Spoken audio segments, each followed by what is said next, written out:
नमस्कार मित्रांनो, मी आदर्श शिक्षण क्रीडा बौद्धिक संस्था अध्यक्ष दिलीप कुमार गट्टे, बुलढाणा, महाराष्ट्र.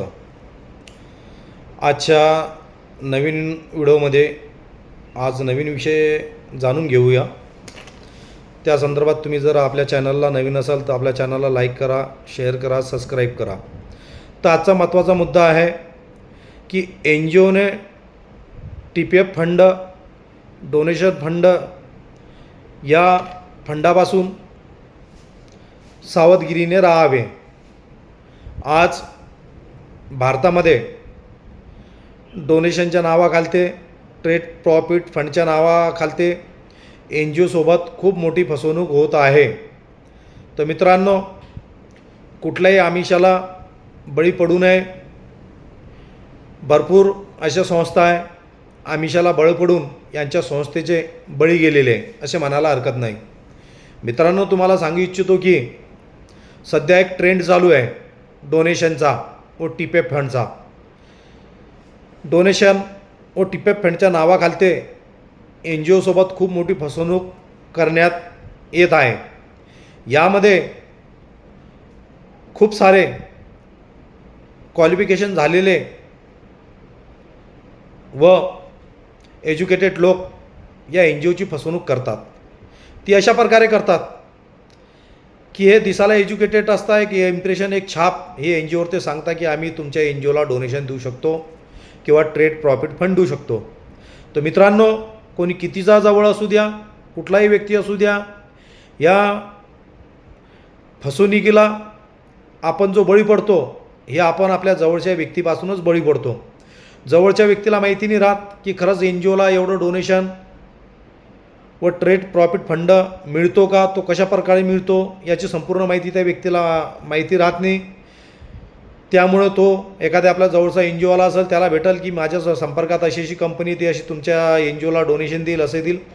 तर मित्रांनो, NGOवाल्यांनी जोपर्यंत कुठल्याही प्रकारची संपूर्ण खात्री होत नाही तोपर्यंत कुठल्याही आमिषाला बळी पडू नये. मित्रांनो, डोनेशन संदर्भात व CSR फंड व TPF फंड संदर्भात मी तुम्हाला माहिती देतो. TPF फंड म्हणजे ट्रेड प्रॉफिट फंड.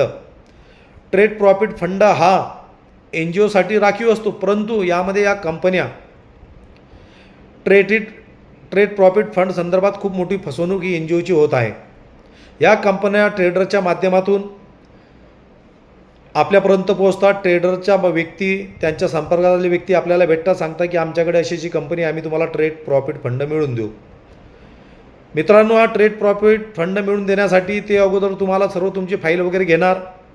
त्यानंतर तुम्हाला माहिती देणार की हा ट्रेड प्रॉफिट फंड घेण्यासाठी तुम्हाला बुकिंग भरावं लागेल 15 लाख, 20 लाख, किंवा तुमच्याकडे कॅश जर असेल तर तुम्हाला नक्कीच आम्ही फंड मिळवून देऊ. पण मित्रांनो, माझ्या अनुभवातून आज मी भरपूर ट्रेड प्रॉफिट फंड कंपन्यांशी संपर्क साधला, भरपूर एजंटशी संपर्क साधला. ते स्वतः त्यांनी माझ्याशी संपर्क केला फोनच्या माध्यमातून, नीती आयोगच्या माध्यमातून त्यांनी माझे नंबर काढून, काही माझे मित्र, काही दुरून संपर्क करून या लोकांनी माझ्याशी संपर्क साधला कन्सल्टन्सीच्या माध्यमातून की आम्ही तुम्हाला TPF फंड मिळवून देऊ. परंतु TPF फंडच्या नावाखालते खूप मोठा एक फसवणूक चालू आहे. मित्रांनो, या फसवणूकमध्ये कोणीही अडकू नये त्याच्यासाठी मी हा व्हिडिओ बनवत आहे.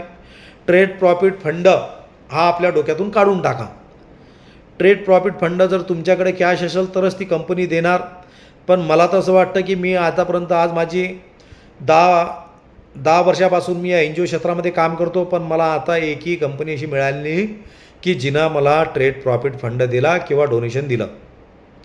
हा फक्त एक अफवा आहे. अफवावर कधीही विश्वास ठेवू नये. जर तुम्हाला फंड जर घ्यायचा असेल तर CSR फंड घ्या. CSR फंड हा अशा व्यक्तीला भेटेल जर तुमचं रेग्युलर काम असेल, तुमच्या संस्थेचं कामकाज चांगलं असेल, तुमचे काम प्रामाणिक असेल तरच तुम्हाला CSR फंड मिळेल.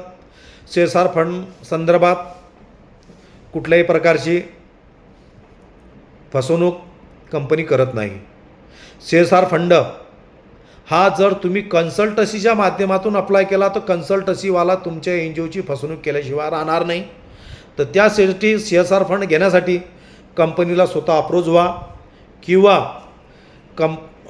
CSR फंड देणाऱ्या कंपन्याची ऑनलाईन पोर्टल भरपूर आहे. त्या पोर्टलवर तुम्ही रजिस्ट्रेशन करून CSR फंड डायरेक्ट घेऊ शकता.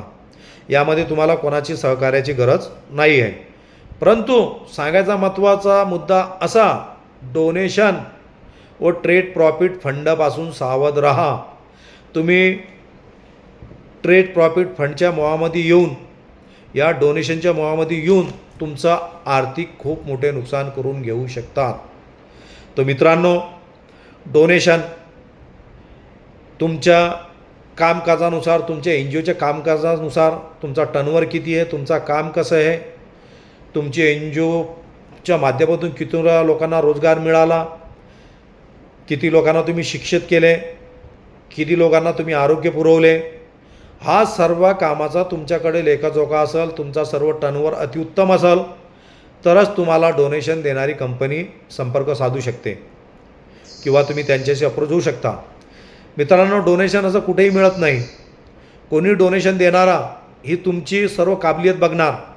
तुम्हाला डोनेशन दिल्यानंतर तुम्ही खरंच त्या पैशाचा खरा उपयोग करू शकता का, या सगळ्या तुमच्या तपासण्या केल्या जाईल. त्यानंतरच तुम्हाला डोनेशन मिळेल. परंतु सध्याचा असा ट्रेंड आहे, डोनेशनच्या नावाखालते खूप मोठा फसवणूक चालू आहे. मित्रांनो, डोनेशनच्या नावाखालते कुठल्याही एजंटला, कुठलाही कन्सल्टन्सीला पैसे देऊ नये. हे खूप मोठा NGOसोबत खूप मोठी धोकेबाजी चालू आहे. यामध्ये भरपूर NGO बर्बाद झाल्या. भरपूर NGOचे जे अध्यक्ष आहे यांनी इकून तिकून कर्ज घेऊन डोनेशनच्या आमिषापोटी, TPF फंडच्या आमिषापोटी खूप मोठे कर्जबाजारी होऊन बसले आहेत. तर मित्रांनो, सांगायचा उद्देश एकच की कुठल्याही डोनेशनला, TPF फंडला च्या आमिषाला बळी पडू नये. मित्रांनो, सावध राहा.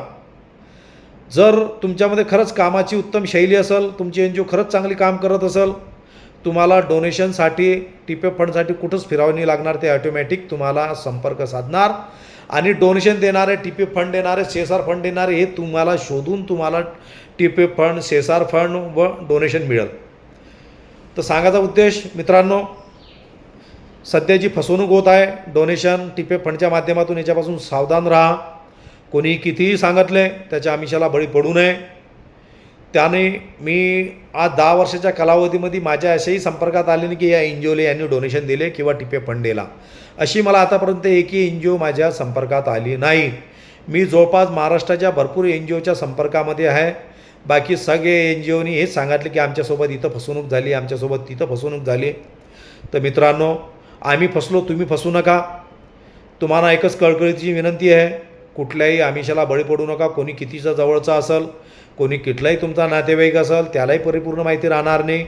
कोणाच्यावर विश्वास ठेवून कुठल्याही प्रकारची फसवणूक होऊ देऊ नका, नाहीतर तुमची फसवणूक झाल्याशिवाय राहणार नाही.